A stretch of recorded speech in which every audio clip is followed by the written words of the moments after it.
Oggi andremo a cucinare la pita fatta a mano col baba ganoush.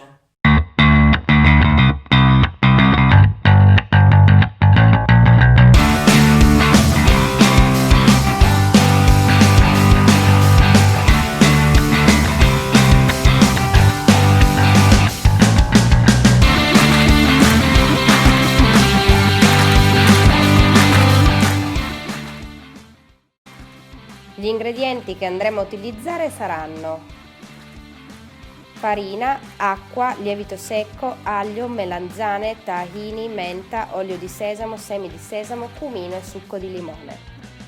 Per prima cosa facciamo l'impasto, quindi mettiamo dell'acqua tiepida in una bowl, aggiungiamo il lievito e un filo d'olio, mischiamo con una frusta per sciogliere il lievito e aggiungiamo parte della farina.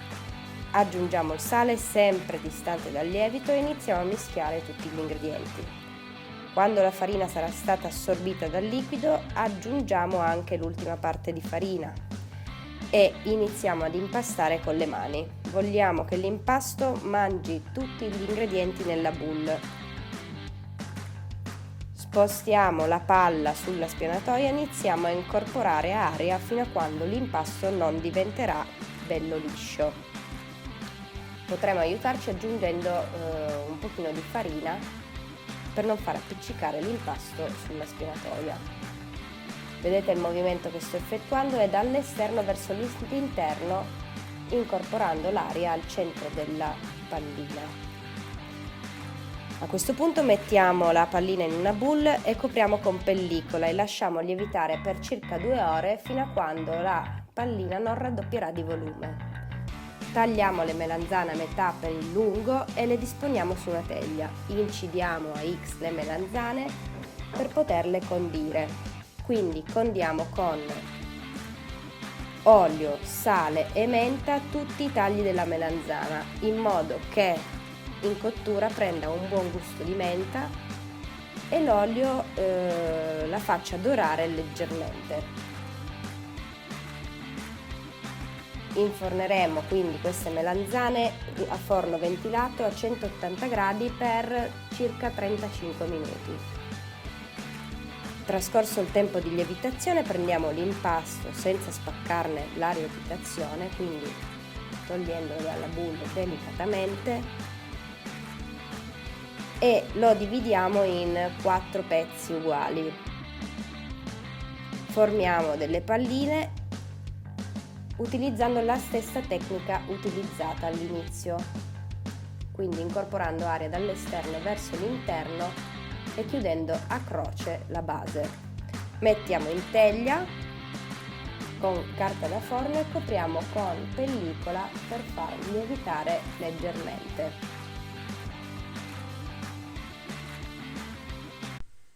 Iscrivetevi al canale!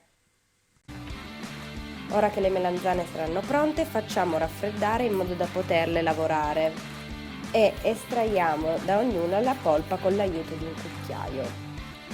Sarà un'operazione molto semplice, vi basterà proprio fare un po' di pressione sulla pelle per togliere la polpa all'interno.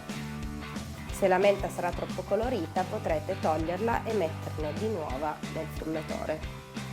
Metteremo quindi la polpa di melanzane nel frullatore, i condimenti iniziando dalla tahine, un filo di olio di sesamo, mezzo spicchio d'aglio, del succo di limone, un cucchiaino di cumino e delle foglioline di menta. E questa la nostra salsa baba ganoush. Frulliamo quindi tutto, possibilmente alla massima potenza, in modo da ottenere un colore chiaro, ed ecco qua il risultato. Ungiamo poi una teglia precedentemente riscaldata in forno a 200 gradi per 5 minuti, prendiamo le palline di pita e le mettiamo sulla spianatoia con una spolverata di farina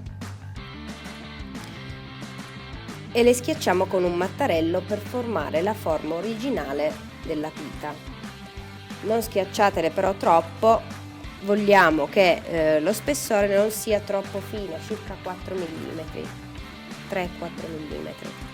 Girate costantemente la sfoglia sulla superficie mentre la appiattite, così manterrete la forma rotonda e originale della pita. Potrete mantenere le pite sulla spianatoia mentre le appiattite tutte e poi le sposterete sulla teglia calda. Inforneremo a 220 gradi per circa 6 minuti.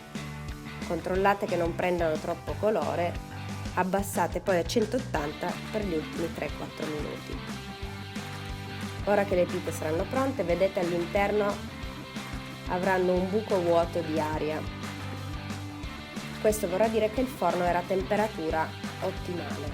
Tagliamo dei triangolini di pita e passiamo all'impiattamento. Quindi mettiamo degli spumini di baba ganoush precedentemente raffreddato in frigorifero e terminiamo con i nostri triangolini di pita possibilmente tiepida,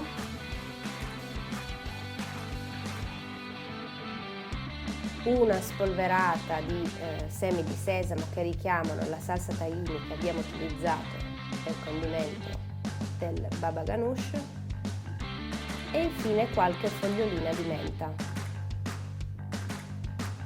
Ed ecco qua la nostra pita greca con baba ganoush. Buon appetito!